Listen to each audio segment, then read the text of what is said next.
A very warm good morning to all of you. This is Deepak Kumar Tiwari. Welcome to MS campus. दोस्तों, आज के इस session में हम लोग 27 जनवरी करंट अफेयर्स को डिस्कस करेंगे और ये इंडिया के सारे एग्ज़ाम्स के लिए बेनिफिशियल है. जिस भी एग्ज़ाम में करंट अफेयर्स या जनरल अवेयरनेस या स्टैटिक जीके का पार्ट आता है, तो जैसे RRB, NTPC, group D, SBI, PO, clerk, SSC, CGL, CHSL and also IBSC, IO या डब्ल्यूसीएस या स्टेट के किसी भी एग्ज़ाम्स के लिए बेनिफिशियल है. तो प्लीज़ सेशन के लास्ट तक बने रहें और सेशन को स्टार्ट हम लोग करते हैं. और अगर इस सेशन का आपको पीडीएफ चाहिए तो डिस्क्रिप्शन में मैंने टेलीग्राम का लिंक दे दिया है, वहाँ से आप लोग टेलीग्राम को ज्वाइन करके पीडीएफ आप लोग ले सकते हैं. सेशन को एंजॉय करते हैं. तो हम लोग का पहला न्यूज़ बनता है national voters day. National voters day हम लोग को 25 जनवरी को हम लोग मनाते हैं. तो इसके बारे में हम लोग देखते हैं. तो national voters day being observed today, not today, on 25 Jan. Okay. तो national voters day NVD, that is NVD is being celebrated every year on 25 Jan by election commission of India. आप मेरे को कमेंट बॉक्स में लिख के बताओ कि election commission of India किस पार्ट में, कॉन्स्टिट्यूशन के किस पार्ट में आता है और किस आर्टिकल में आता है. आप मेरे को कमेंट बॉक्स में लिख के बताओ. बातें क्लियर हैं. और ये क्या करता है, ये अक्रॉस द कंट्री इंकरेज करता है, फैसिलिटेट करता है एंड मैक्सिमाइज़ करता है enrolment especially for the new voters. जो भी न्यू वोटर्स हैं, जो भी अभी तक एक भी बार वोट नहीं दिए हैं, उनको इनकरेज करता है कि आप भी अपना मत, आप भी अपना वोट दो. आपका अधिकार है, आप एक अच्छा लीडर चुन सकते हो. The day in was introduced in 2011. ये डे पहला बार इंट्रोड्यूस हुआ था 2011 में इसको पहला बार हम लोग मनाए थे all across the country to mark the foundation day of election commission of India. That is 25 जनवरी 1950 को स्थापना हुआ था इलेक्शन कमीशन ऑफ इंडिया का. बातें क्लियर हैं. और इसका थीम क्या था, इस साल का 2021 का थीम क्या था, making our voters empowered, vigilant, safe and informed. तो ये हमारा थीम था, आपको नहीं भूलना है. और president of India will confer the national awards 2020 and 21. यहाँ पर कन्फर्ड करेंगे प्रेसिडेंट ऑफ इंडिया अवार्ड्स के लिए, नेशनल अवार्ड्स के लिए. हमारा नेक्स्ट पार्ट बनता है, देखो ये इंश्योरेंस है, insurance of secured NSDs, small LLPs and discrimination of offences, introduction of accounting standard and also confinement of business. तो ये क्या है, बिजनेस से रिलेटेड हम लोग देखते हैं. तो CLC ने, that is company law committee ने अभी रिकमेंड किया है डिस्क्रिमिनलाइजेशन ऑफ LLP एक्ट. तो LLP एक्ट क्या है हम लोग देखते हैं. तो कंपनी लॉ कमेटी ने अभी रिकमेंड किया है 12 गलतियों को under LLP act should be decriminalised and LLPs must be allowed to issue NSDs to raise funds improving ease of doing business for limited liability partnership. तो LLP का full form हम लोग का हो गया limited liability partnership, that is LLPs. तो इसमें जो भी ईज़ ऑफ डूइंग बिजनेस है, तो उसमें जो भी फ्रॉड होता है, जो भी ऑफेंसेस होता है, तो उसके लिए 12 ऑफेंस को कैटेगरी किया गया है, उसके अकॉर्डिंग आपको सज़ा दिया जाएगा. तो CLC, that is company law committee ने अभी हेड किया है कॉरपोरेट अफेयर्स. किसको, इसके सेक्रेटरी कौन है, कॉरपोरेट अफेयर्स के सेक्रेटरी कौन है, राजेश वर्मा जी. तो इनको अभी अपॉइंट किया है as a CLC committee, CLC corporate affairs के सेक्रेटरी एज अ सेक्रेटरी, जो इस ऑफेंसेस को देखेंगे और चेयर्ड करेंगे मेंबर्स को कि आप किस तरह उसको पनिशमेंट दे सकते हो. सेवरल ऑफेंसेस, कुछ offences related to timely filing. Okay, timely आप अगर टैक्स वगैरह पेड नहीं करते हो तो हो सकता है. इंक्लूडिंग एनुअल रिपोर्ट्स, कुछ होगा कि एनुअल रिपोर्ट्स में आपका क्या गलती है उसके according. Filings on charges not related to fraud have been recommended for decriminalisation. तो ये चीज़ें आपको याद रखनी है. नेक्स्ट है राष्ट्रीय बल पुरस्कार 2021, बाल पुरस्कार. तो अभी अभी 2021 में राष्ट्रीय बाल पुरस्कार प्रधानमंत्री द्वारा दिया गया। तो ये लगभग 32 चिल्ड्रन को दिया गया across the 21 states and UTs. Pradhan Mantri Rashtriya Bal Puraskar that is PMRBP has been conferred to 32 childrens, 32 बच्चों को दिया गया, हेलिंग फ्रॉम 32 डिस्ट्रिक्ट्स, 32 डिस्ट्रिक्ट से, और वो 21 राज्य से थे। तो it is given by government of India, government to children with exceptional abilities and outstanding accomplishment. तो जो उनका अद्भुत एक्टिविटीज़ था, कुछ यूनिक वो काम किए थे, उनके लिए उनको ये पुरस्कार दिया गया। तो ये किन किन क्षेत्रों से दिया गया? तो ये दिया गया आर्ट एंड कल्चर, इनोवेशन। तो यहाँ से इनको पुरस्कार दिया गया, इसी क्षेत्र से दिया गया। नेक्स्ट हम लोग का पॉइंट बनता है उड़ीसा से। उड़ीसा के सीएम हैं आपके नवीन पटनायक जी। और यहाँ का एक नेशनल पार्क है सिमलीपाल नेशनल पार्क। तो ये चीज़ें आपको याद रखनी है। आप मेरे को कमेंट बॉक्स में बताओ कि यहाँ के गवर्नर कौन है, आप मेरे को कमेंट बॉक्स में लिख के बताओ। तो Odisha government to provide free access to state budget document 2021-22। अभी इन्होंने उड़ीसा गवर्नमेंट ने अभी फ्री एक्सेस दिया है स्टेट बजट डॉक्यूमेंट को 2021-22 का। तो ये किसके अकॉर्डिंग किया है? तो ई विधानसभा, नेशनल ई विधानसभा एप्लीकेशन के द्वारा ये किया है। और ये first time this initiative has been in practice for the first time in the country. ये फर्स्ट टाइम इलेक्ट्रॉनिक के जरिए, ई विधानसभा के जरिए फर्स्ट टाइम इनिशिएटिव लिया है उड़ीसा ने। और ये क्या करेगा? It will set an example bye ushering in an era of transparency and responsible governance। तो ट्रांसपेरेंसी के लिए एंड जिम्मेदार एक गवर्नेंस के लिए, गवर्नमेंट के लिए ये इनिशिएटिव लिया गया है। Orissa assembly has been digitising itself under the national e-विधानसभा project to make its functioning paperless and transparent. इसको पेपरलेस एंड ट्रांसपेरेंट बनाने के लिए ई विधानसभा प्रोजेक्ट को स्टार्ट किया गया है। और ये पहला इनिशिएटिव लिया है उड़ीसा गवर्नमेंट ने। तो नेक्स्ट हम लोग का है ढाका इंटरनेशनल फिल्म फेस्टिवल। अभी कुछ दिन पहले इसके बारे में हम लोग न्यूज सुने थे।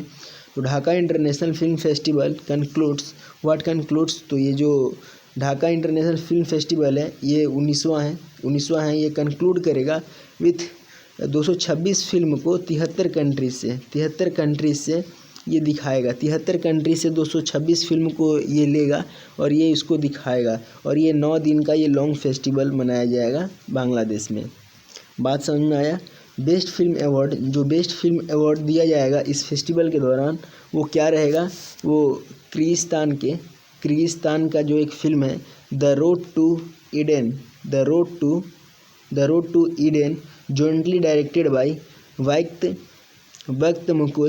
बख्त मुकुल एंड दस्तन जाफ़र द्वारा ये डायरेक्टेड किया गया है। तो ये फिल्म कौन सा है? द रोड टू ईडन, ये किर्गिस्तान का है।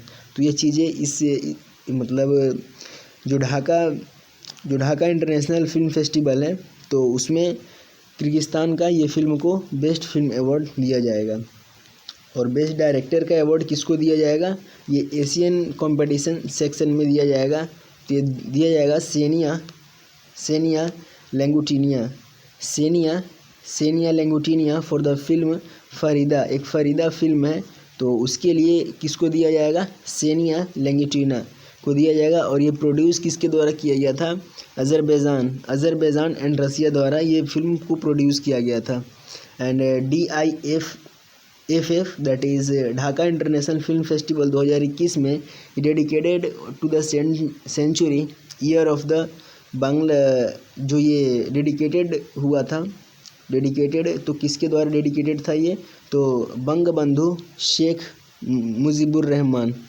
ओके, बंगबंधु शेख मुजीबुर रहमान के द्वारा ये डेडिकेटेड होकर ये फिल्म फेस्टिवल का प्रोग्राम किया गया। हम लोग का नेक्स्ट पॉइंट बनता है डिफेंस से। तो ITBP इंडो, देखो pen is not working today, I don't know. Okay, Indo Tibetan border police force. देखो ITBP आपका सर्विस कहाँ पर देता है, तो इंडो चाइना बॉर्डर है ना, इंडो चाइना बॉर्डर, तो वहाँ पर ये सर्विस देता है। लाइक ये चाइना से जितने ही बॉर्डर सटे हुए हैं इंडिया के, उन सब पर तो देता ही है। उसके अलावा जम्मू एंड कश्मीर में जो कराकोरम पासेज है, कराकोरम से लेके अरुणाचल प्रदेश का जो आपका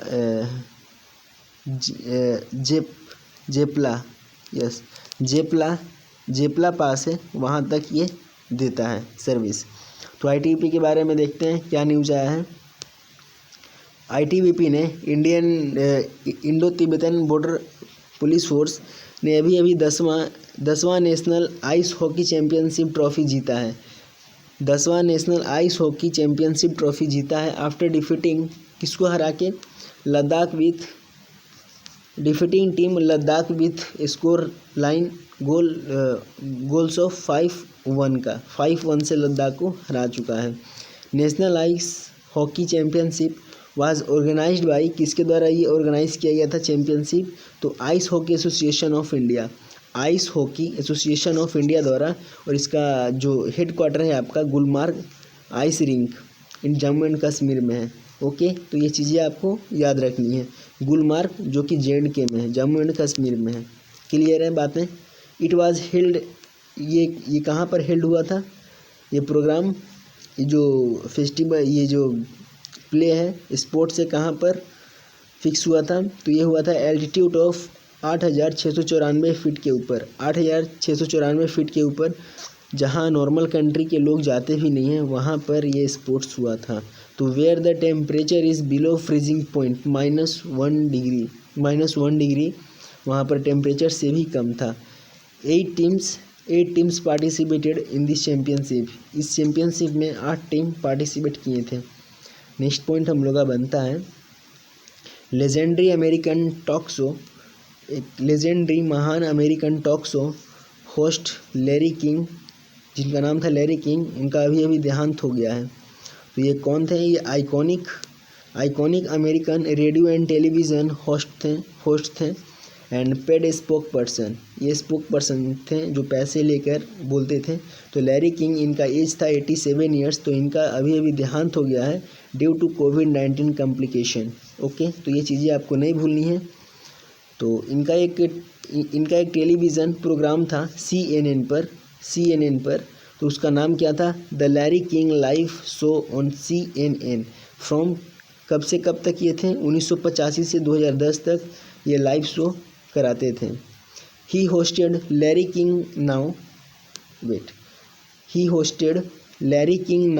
विच aired on Hulu Ora TV and RT America from 2012 से 2020 तक। कहाँ से कहाँ तक ये कराएं, ये कहाँ से कहाँ तक कराएं, तो ये 2012 से 2020 तक कराएं। किस चैनल पे ये कराएं, हुलू में, ओरा TV में एंड RT अमेरिका में। तो ये चीज़ें आपको नहीं भूलनी है।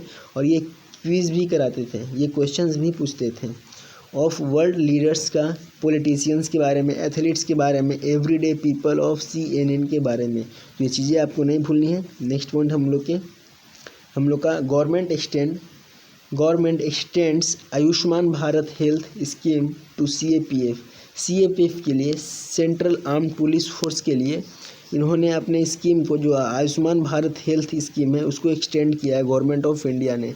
और ये होम मिनिस्ट्री द्वारा किया गया है, अमित शाह द्वारा। देखो, home ministry Amit Shah has rolled out Ayushman Bharat health scheme on occasion of परिक्रमा दिवस जो 23 को हम लोग मनाए थे, 23 को पराक्रम दिवस। परिक्रमा दिवस के उपलक्ष्य में इन्होंने इस स्कीम को एक्सटेंड कर दिया है, बढ़ा दिया है। अमित शाह के बेटे जय शाह अभी BCCI के सेक्रेटरी हैं, और BCCI के जो प्रेसिडेंट हैं वो हैं सौरव गांगुली जी। नेक्स्ट हम लोग आते हैं, तो ये 28 lakh 28 lakh central arm police force and their families, जो 28 lakh central arm police forces के जो जवान हैं और जो ऑफिसर्स हैं उनके फैमिली के लिए ये एक्सटेंड किया गया है। It has been launched in the state where Ayushman Bharat Pradhan Mantri Jan Arogya Yojana is operational. Okay, तो ये चीज़ें आपको याद रखनी है। नेक्स्ट हम लोग पॉइंट पे आते हैं। नेक्स्ट हम लोग का पॉइंट है इंडो बांग्लादेश बांग्लादेश से। तो Indo Bangladesh hold joint steering committee meeting on power sector के ऊपर, इलेक्ट्रिसिटी के ऊपर, पावर सेक्टर के ऊपर इंडिया और बांग्लादेश ने अभी एक कमेटी का बैठक किया है, जॉइंट स्टीयरिंग कमेटी। तो इसके बारे में हम लोग जानते हैं। तो ये 19वां meeting of joint steering committee हुआ है, 19वां ये हुआ है। तो इसमें हम लोग बात करेंगे एनर्जी सेक्टर पे, और ये ढाका में हुआ है, ओके। कमेटी टूक ए stock on implementation decision taking during the last meeting of joint working group and joint steering committee। बातें याद रखनी है आपको। एंड बांग्लादेश ने, India and Bangladesh have setup institutional mechanism, एक सेटअप किए हैं इंस्टीट्यूशनल मैकेनिज्म को, that is joint steering committee and joint working group. ये दोनों को सेटअप किए हैं for reviewing and enhancing bilateral cooperation in power sector में जो bilateral cooperation है उसको enhance करने के लिए। The last meetings were held in March 2020 in Udaipur in India। इससे पहले वाला जो 18वां सबमिट हुआ था, 18वां मीटिंग हुआ था, ये मार्च 2020 में हुआ था और ये उदयपुर में हुआ था। उदयपुर आपके भारत में है। बातें याद रखनी है आपको। नेक्स्ट हम लोग टूरिज़्म डे। तो टूरिज़्म डे हम लोग 25 जनवरी को हम लोग मनाते हैं टूरिज़्म डे। तो national tourism day in India is celebrated every year on 25 जन को हम लोग टूरिज़्म डे मनाते हैं। इसमें हम लोग प्रमोट करते हैं टूरिज़्म को भारत के सभी राज्यों में, कि इससे हम लोग का एम्प्लॉयमेंट पर इफ़ेक्ट पड़ता है, एम्प्लॉयमेंट इंक्रीज़ होता है। एंड जो हम लोग का कल्चरल सिस्टम है, इंडिया का जो कल्चर सिस्टम है, उसको पूरे वर्ल्ड में हम लोग को फैलाने का मौका मिलता है, बतलाने का मौका मिलता है कि ये भारत है, भारत में ये चीज़ें हैं। The day was established bye government of India. किस लिए गवर्नमेंट ऑफ इंडिया इसका स्थापना किया था इस टूरिज़्म डे का? क्योंकि टू प्रोमोट टूरिज़्म को प्रमोट करने के लिए and raise awareness of importance of tourism for the country's economy. Bharat के जो देश का इकोनॉमिक है, आर्थिक व्यवस्था है, उसके महत्व के लिए, उसके महत्व को बढ़ाने के लिए, अवेयरनेस फैलाने के लिए एंड टूरिज़्म को प्रमोट करने के लिए नेशनल टूरिज़्म डे हम लोग मनाते हैं। और इस साल का टूरिज़्म डे का थीम क्या था? देखो अपना देश, ये हम लोग का थीम था 2021 का। India has implemented an online method for citizens of 40 countries to apply for an e-tourist visa। और इन्होंने नेशनल टूरिज़्म डे के उपलक्ष्य में इन्होंने ई टूरिस्ट वीज़ा भी अप्लाई किया था। इसके लिए फैसिलिटी था और ये it will allow tourist and business visitors to obtain a visa on arrival at 16 international airports. Okay, 16 जो इंटरनेशनल एयरपोर्ट हैं तो उनके ऊपर ये फैसिलिटी प्रोवाइड किया गया था वीज़ा ऑन अराइवल का। ये चीज़ें आपको नहीं भूलनी है। नेक्स्ट हमारा पॉइंट बनता है, next and last point, president Ramnath Kovind ji हैं। ओके, तो प्रेसिडेंट ने अभी लॉन्च किया है ECI वेब रेडियो लॉन्च किया है, जिसका नाम है हेलो वोटर्स। बातें क्लियर हैं? तो ये क्या है प्रोग्राम, इसके बारे में हम लोग देख लेते हैं। तो president of India has launched ECI's web radio hello voters program that will be accessible through a link on the Election Commission of India website। बातें क्लियर हैं? तो ये चीज़ें आपको नहीं भूलनी है।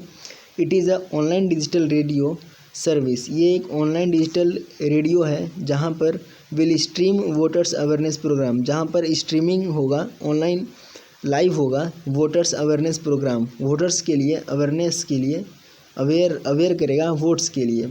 इट विल प्रोवाइड इन्फॉर्मेशन, ये इन्फॉर्मेशन प्रोवाइड करेगा, information and education on erectile